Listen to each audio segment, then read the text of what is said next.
Hola, mi gente. Eric with Guapo Homes here. I hope you are having an amazing, amazing day. I wanted to take a couple of seconds to give you an encouraging word.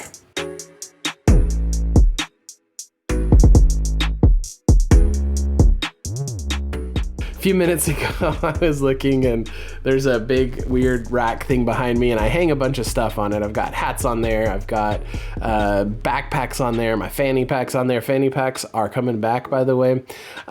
Just got a lot of stuff on there. One of the things that's on there is this right here. And I just had I don't know. It made me smile just looking back and remembering this time.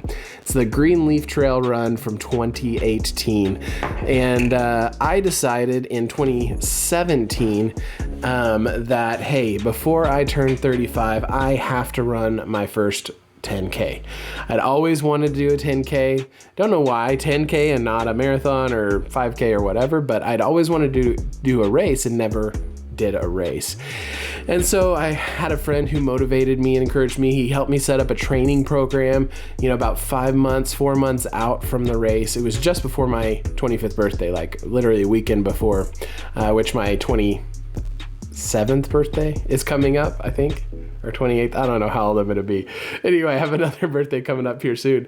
But, my birthday was coming up and I was real excited about this new challenge. So I worked hard. I sacrificed my lunch breaks to exercise, to go through a training program, different, it was a little bit of core strength training, a little bit of weightlifting, a lot of jogging and walking and some running. So anyway, the day finally came. My buddy Adam picked me up. It was something like 4 a.m. and we drove all the way out to this park out in eastern Oklahoma. And on the way out, he was like, "Man, you picked a really weird one to do for your first 10K."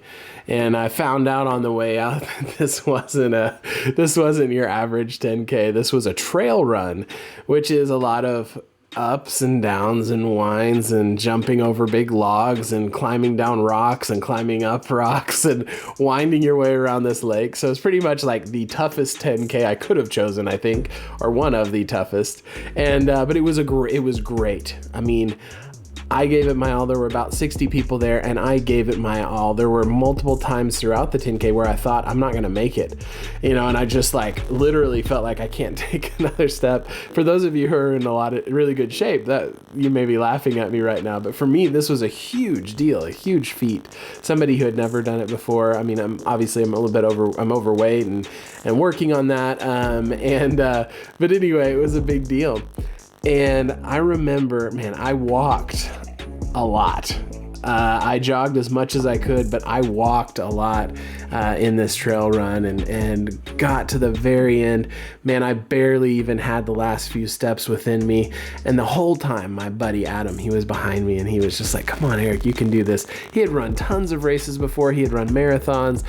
He could have done it in a really short time, a third of the time, a fourth of the time that I did it in. He could have just easily left and come back and, finished and just waited on me. But he jogged behind me the entire time, and he cheered me on and he encouraged me. He said, "You can do it." He gave me water, and he was an amazing encouragement to me. And I remember just stumbling across the last few steps, completely out of breath, feeling like I was dying, and I stumbled across the finish line and I fell onto my back and I got my medal of completion. And then right behind me, my friend Adam finished, and he was the last one out of all 60 people to do the race. He was the last one, and he graciously gave me that spot. But I finished second to last, but I finished. It was one of the hardest things I'd done in my life. But I had the encouragement. I had the right counsel. I had the right encouragement. I had the right plan in place. And so I just want to encourage you in life. Man, there's a lot of hate going around right now. There's a lot of extremes of, if you don't believe or think the way I think, you need to just don't be my friend. Don't talk to me. I've even heard people say you need to die, and that is just ridiculous. and crazy. I don't care if you have different beliefs than me. If you have different political beliefs, if you have different beliefs on, laws that we should have, on finances, that's fine. You do, you work, you talk, you teach, you educate, you try to do your thing and grow your life and your family and your career, and I'll do mine. And we can do it together, and we can have differences. It's okay. It's okay. We all need to speak out against injustice, of course. We need to stand up for those who can't stand up for themselves. We need to protect the people who can't protect themselves. And we need to help those who are in need. Absolutely. But I want to encourage you through this little story and through this experience that I had, and let you know that you're not alone. I've seen a lot of rejection, a lot of families hating families and unfriending and not following and hating and just a lot of separation and loneliness. And I want you to know that you're not alone. There are people out there who can be just like my friend Adam. Adam and I don't believe all the exact same things. We don't line up perfectly in everything in our life, but in that day, in that case, in that course, he was my help and he was my support, and he helped me through it. So there is hope and there is help out there. I want to encourage you and invite you to come and find that help. So there's a thing called Celebrate Recovery, which is a beautiful, wonderful program that's a 12-step program that will help you through life's hurts, life's hang-ups, and life's habits. I'd encourage you to find that. In our church, we're about to open up that program again with a study called Life's Healing Choices. Now, it is in Spanish. We may have some translators there if you want to come and join us. Or you could join another group here in Oklahoma City. There are a few that are open back up after the pandemic. And if you feel alone, if you feel like you don't have anybody there to cheer you along, to help you through this crazy, horrible time, to help you make it through whatever your challenge is right now, whatever your 10K mountain race is right now, if you don't have that person, Celebrate Recovery is a great place to find that person.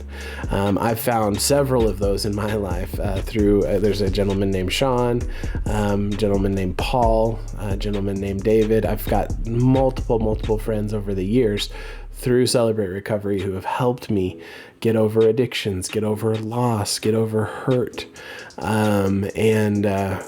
Maybe one of these days I can share my story with you, but I've had a lot of ups and I've had a lot of downs. I've had some downs that were so intense that it crippled me emotionally, and I started having panic attacks and literally could not walk into a Walmart. I've gotten to the point where I was so broken down.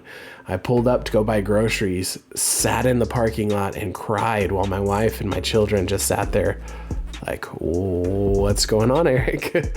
And I've been in those situations. And so if this identifies with you, if you feel alone, if you've even been one of those people that's been so angry and hateful that you've driven people away from you and now you're alone, come find hope, come find fellowship, come find friends, come find healing in Celebrate Recovery and in Jesus Christ ultimately.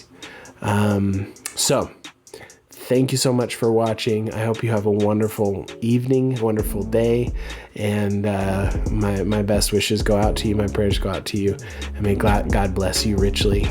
Please send me a message, give me a call if you have questions or if you need to talk to somebody. Thank you so much. Have a great day. Bye.